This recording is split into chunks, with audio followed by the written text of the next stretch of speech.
Welcome, I'm Hernan Murdoch. In this episode, we're going to take a look at work paper purpose, completeness, and accuracy.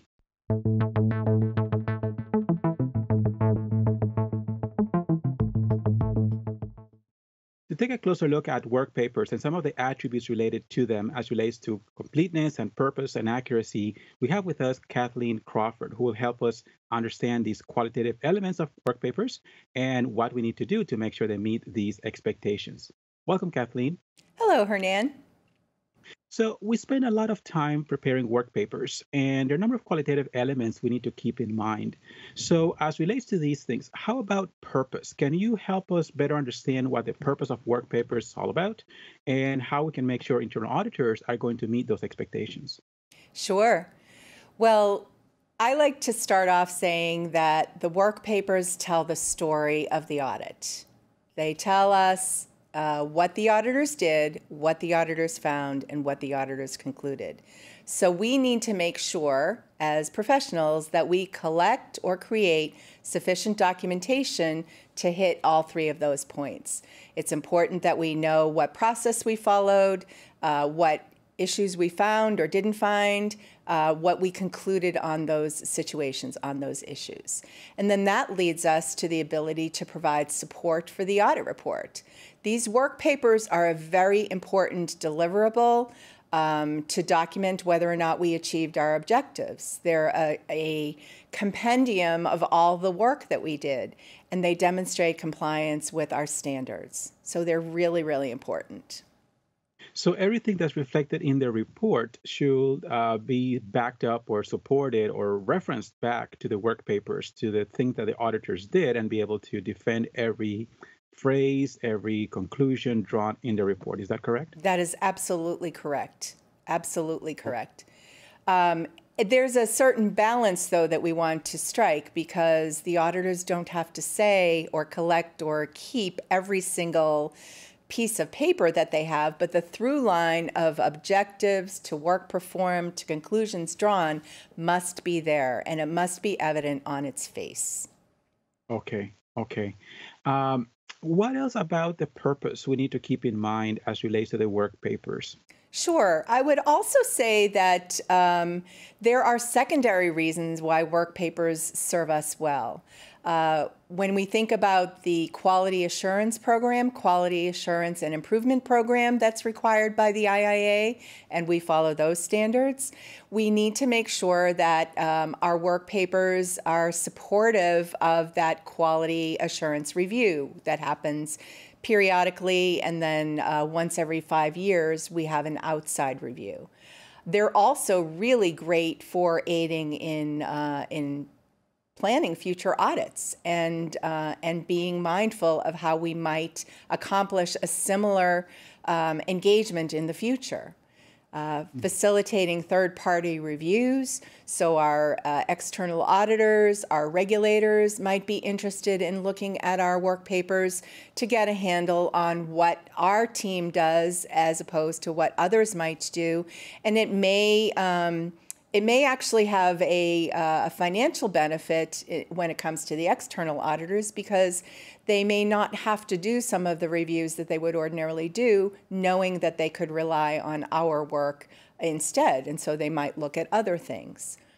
Okay, so that helps the organization as well to manage the amount of work that external parties have to do and the costs associated with it, if they can determine that they can rely on the work of the internal auditors and use that instead of them having to do all the testing themselves. Absolutely. Absolutely. There's also other sorts of claims that might come up, lawsuits, fraud.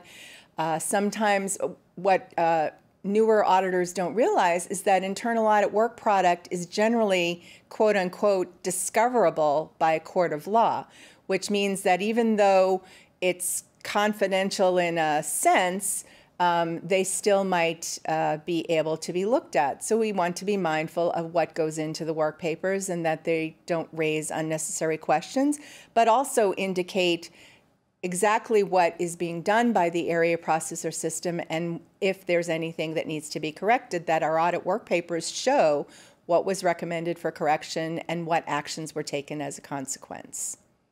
So auditors need to be mindful that these documents are going to be around for a long time. Mm-hmm. And while their immediate supervisor and management team within internal audit will take a look at those, that other parties can also take a look at them. So they need to make sure that they are complete, that they are accurate, that they are comprehensive, Mm-hmm. that they are clear. So all of those attributes of good communications are definitely important here. So anyone who reviews those maybe years later will still understand what happened without having to contact the individual trying to figure out what happened. Is that right? That's absolutely right. That is Okay. absolutely right.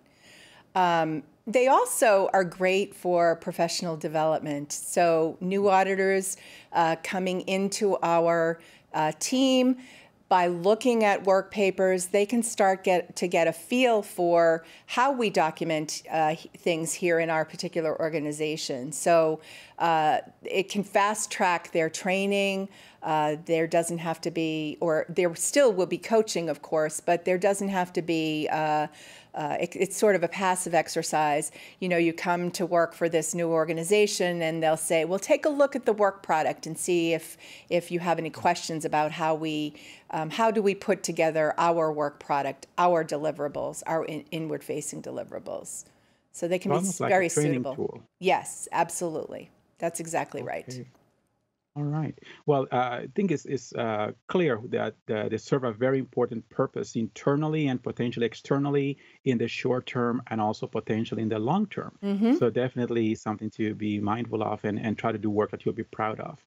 How about completeness? What are some of the key attributes we're looking for as relates to completeness? Okay, so I would say that this graphic does a very good job of communicating what must be in our working papers.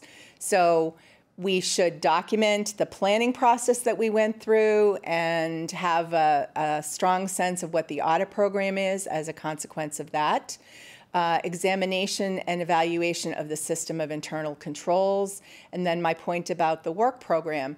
What are the procedures that we elected to perform? What information was obtained? What were the results that we got? And what conclusions that we reached? This through line idea, the story of the audit that I mentioned a few moments ago, is so, so vital. And these kinds of things are going to make it possible for us to feel that we have a really strong, complete, and accurate picture of what we did, what we found, and what we concluded. Mm-hmm. There's also need for supervision. There has to be evidence of audit management review. So it's not just going to be the work put together by the individual practitioners, but there will also be evidence of supervisory review, and that often will show up in the form of some kind of sign-off, either marking the papers themselves or as a standalone document. So there has to be evidence of periodic review as we're going through our process. Okay. In addition, and I recall so many instances when, especially when you start out and you get those management review comments, and some people look at it as criticism, and at the beginning I did to some extent as well, like most people do. And I know how hard it can be at times to get those comments back after you did so much work. Yeah. But I think it's very important for internal auditors to realize that this is an important part of the process. You get better as a result of it. And I have some colleagues from previous places where I used to work, and sometimes we'll get together and we'll talk about it. And there's one manager in particular, very, very tough, but she made us good. She made sure that our work papers were of great quality. She made us work really hard at it. And now in retrospective, with thinking back about all of those moments when we got those comments back, it was a very good process we went through because it helped us to make sure that we did things the way they're supposed to be done. So it's an important mind as well. It's not something that we should shy away. We should look for feedback, and this is one of the mechanisms to do that. So very important to keep that in mind. Yes, I agree. I absolutely agree. Other things that must be in the work papers include a section on the reporting. So the reporting is the development of the audit report. So the other main deliverable of our process is an audit report that goes to management of the area process or system that we looked at, as well as other members of senior leadership. and maybe some tangent groups. So it should be very, very clear through the work papers who the reports were addressed to, what was expected in terms of a corrective action, who was identified as the responsible parties, and then that ties to the follow-up timeline that we're also going to see as something of an addendum or a last chapter of the audit work papers. Okay, that's very helpful to get a sense about these elements that should be there. What are things that may be there, some discretionary or some judgment is allowed as relates to work papers?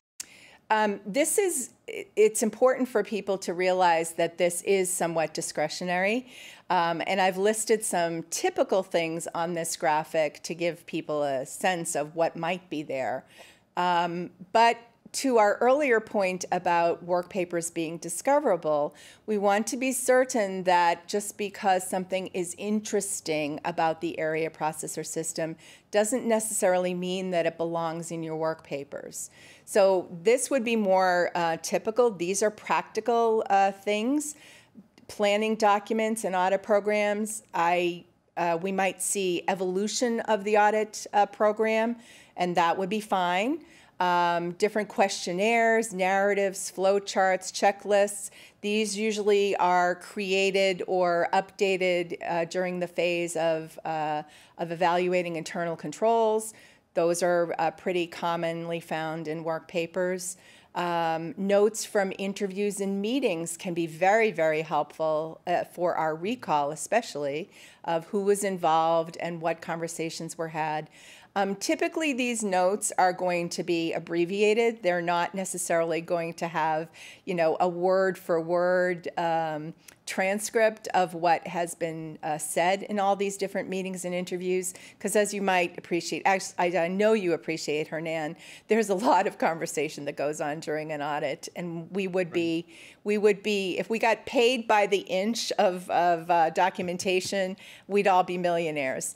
But this is not the case. We want substantive information about what happens in meetings and interviews, but not not a War and Peace, not a Great American or Russian novel. Organizational data can be very, very helpful. So org charts and job descriptions can be helpful. A variety of other things about what the business does. If it's going to aid in understanding the rationale for the audit, I'm all for it. But if it's just a matter of personal interest, then let's call those things out. Mm-hmm. I'm sure you've probably seen, like, sometimes contracts, agreements, things of that sort. Right. It depends on the nature of the audit. Right. Yeah. And the other thing is about how much of that you need to keep in there, right? So you made reference earlier to multiple copies or iterations of the audit program and various things like those. So part of the question in many auditors' mind needs to be, do I need to keep every version of a document, or do I keep maybe the first and last version or the last version with comments or something along those lines? Mm-hmm. So you don't have a lot of repetitive documentation in there. And the same thing goes back to contracts. If you review the contracts and the reviews show that everything is in order and those documents can be retrieved easily, then it may just be a matter of documenting which contracts you looked at, what attributes about them you checked, and then that everything was okay. And then, of course, if you review a document like a contract and you find that they're not meeting some requirement, let's say that clause 17, just to put a number around it. Okay, well, you probably want to have a reference specific to that clause 17, what the language says and what you found. So you need additional documentation related to the exception noted. But if everything passed the test and the documents can be retrieved easily, you may not need to keep every single document. Contracts can be very, very lengthy, could be hundreds of pages, in some cases, very complex contracts. So do you really need to keep copies of all of that or scanned copies of all of that? Maybe not. So it's a good practice to also check with the management of the engagement and making sure that you keep documentation according to their expectations. And your procedures within your department should provide some light around that as well. I agree, especially with the point about the expectations of the manager that you're working with or for, because there are different styles. of what people prefer. And as you were saying, the exemplar of the problem is vital to keep that, to show that. But as long as the rest of it is retrievable and we've sort of laid out a trail of breadcrumbs back to what that might be, I say that's all we need to do. So I absolutely agree with you. Yeah. Right. So what are some of the other things? We take a look at policy and procedures quite often. Do we need to keep a copy of that, or the same rule applies as what I just described for contracts? To me, I think the same rule would apply. I also will sometimes have a secondary file that I'll keep consistent with whatever our record retention policy is. So there might be things worth keeping until the report has, or all the recommendations in the report have been dealt with and the corrective actions have happened. So I think every organization, every audit department can have a style or different rules of thumb, and it's up to our newer colleagues to ask those questions and to get a sense of what is preferable, what's going to be meaningful, or what's seen as meaningful in our arena. Mm-hmm. Right. Okay. Yes. So there's quite a bit that we take a look at. Not everything needs to make it into the work papers, but in many cases, we're going to try to be very thorough. So from that perspective, then, if you're not sure, ask. But in many cases, we want to make sure what we keep there is going to provide the substantive evidence to the report and be able to show why we say what we say and how we concluded and what drove us to that result. So from that perspective, then we need to be very careful about those things and make sure we include it in the work paper, because we may need to go back to it in the short or long term, or someone else may need to take a look at it. So thank you very much, Kathleen. It was very helpful to get us to have a better appreciation and understanding of what the purpose, what the elements around completeness, and all of the elements around accuracy relates to work paper, since we spend so much time there. Thank you so much. Thank you. If you like this series, subscribe to the ACI Learning YouTube channel to enjoy more audit-related content.